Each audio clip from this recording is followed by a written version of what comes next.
Comment j'ai fait pour gagner 2h20 par jour?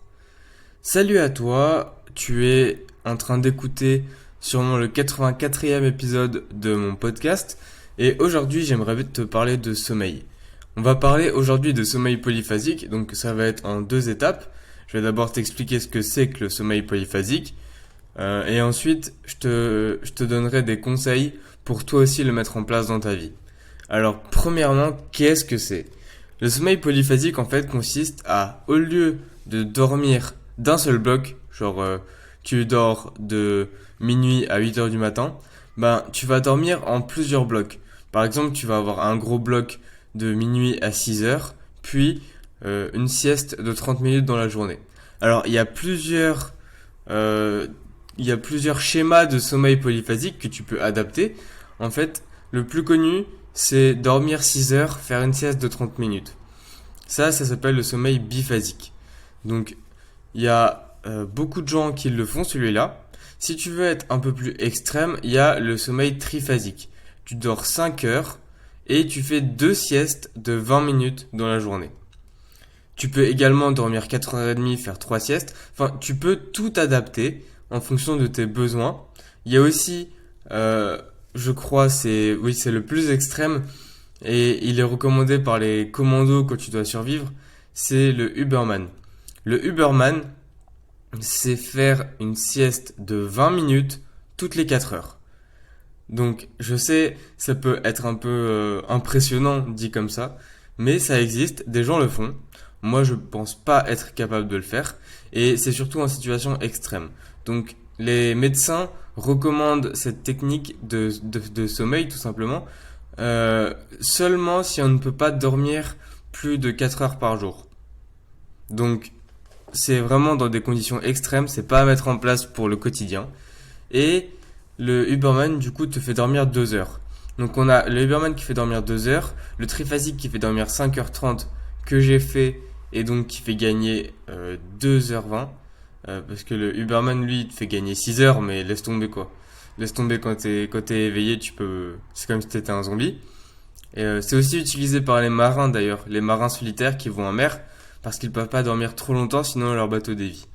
Et du coup le sommeil biphasique qui te fait gagner 1h30.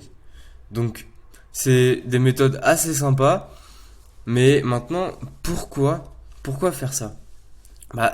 On l'a vu pour le Huberman, c'est pour les situations extrêmes, mais peut-être que toi, des fois, tu as des emplois du temps qui sont compliqués, tu as des journées qui sont chargées.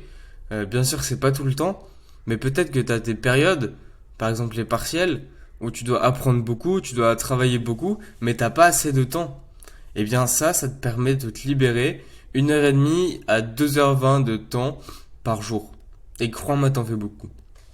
Euh, ce que j'ai fait de mon côté, c'est que j'ai voulu tester. En fait, je me suis dit, je vais m'entraîner à adopter ce rythme de sommeil. Comme ça, quand j'en aurai besoin, ce sera pas nouveau et je pourrai le mettre en place rapidement. C'était ça mon objectif. Et ça s'est bien passé parce que en fait, je suis reparti à un sommeil.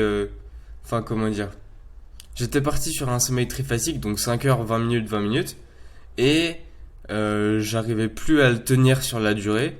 Donc je suis passé à un biphasique, donc 6 heures et 30 minutes dans la journée. Enfin plutôt 20 minutes de sieste.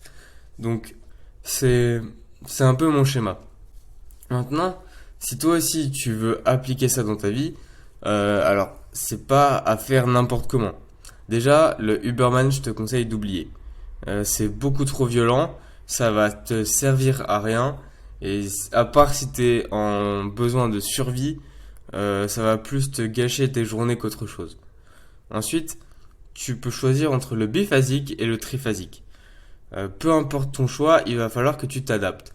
Donc, je te conseille de réserver une semaine où t'as pas beaucoup de gros objectifs, une semaine où t'as pas beaucoup de responsabilités, une semaine assez light pour toi en fait. Parce que la première semaine, ça va te mettre énormément de temps à t'adapter. Donc tu vas avoir beaucoup de mal à t'adapter, tu vas te sentir fatigué, tu vas avoir faim, ça va être compliqué, t'arriveras pas à faire les siestes.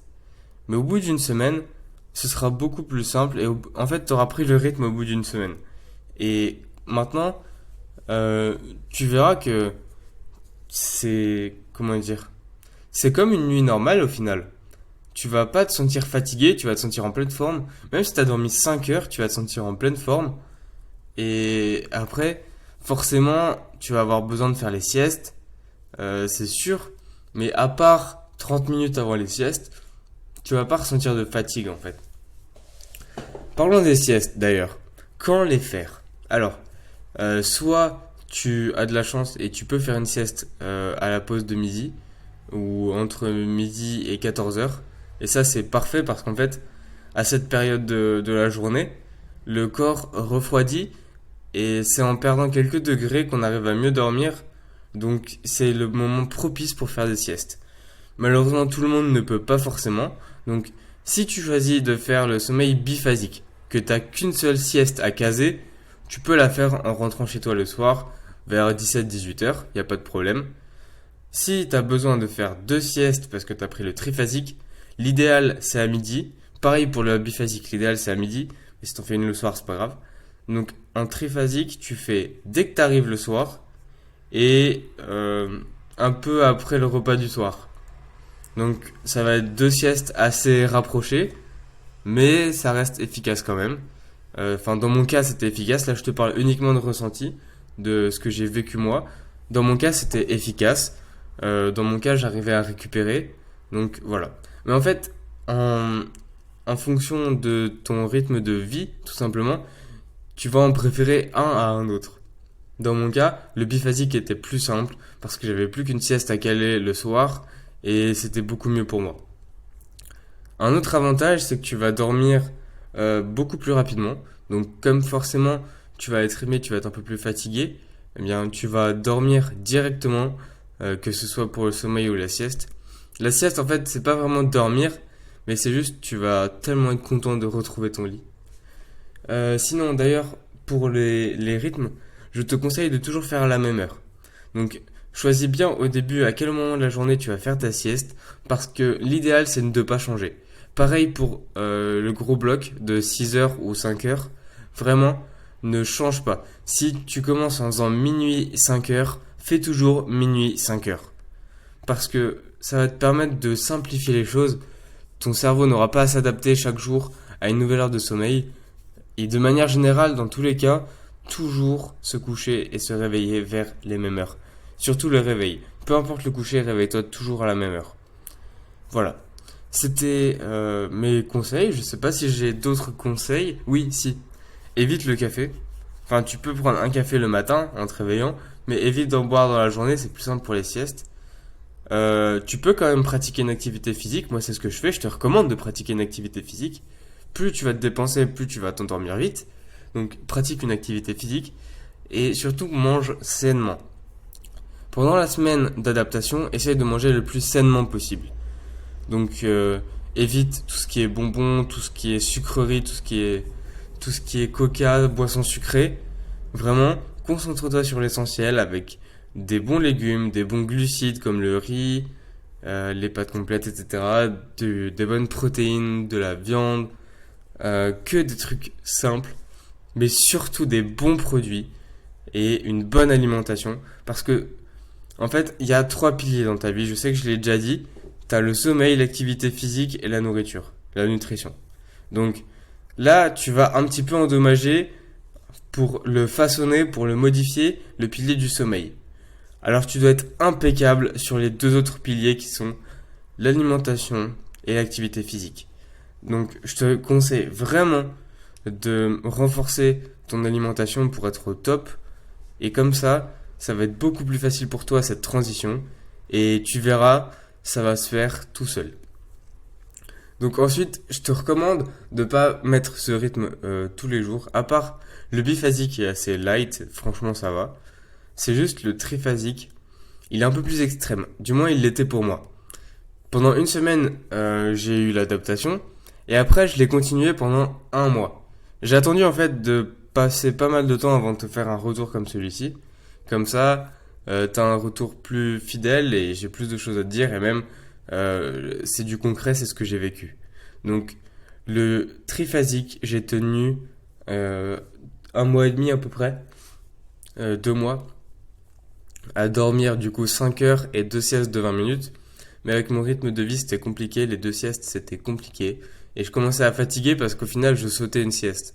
Et sauter une sieste, c'est la pire chose à faire quand ton sommeil est aussi important. Parce que forcément, tu l'optimises, tu le réduis, tu gardes que l'essentiel. Donc tu ne peux plus supprimer. Ensuite, je suis passé au biphasique.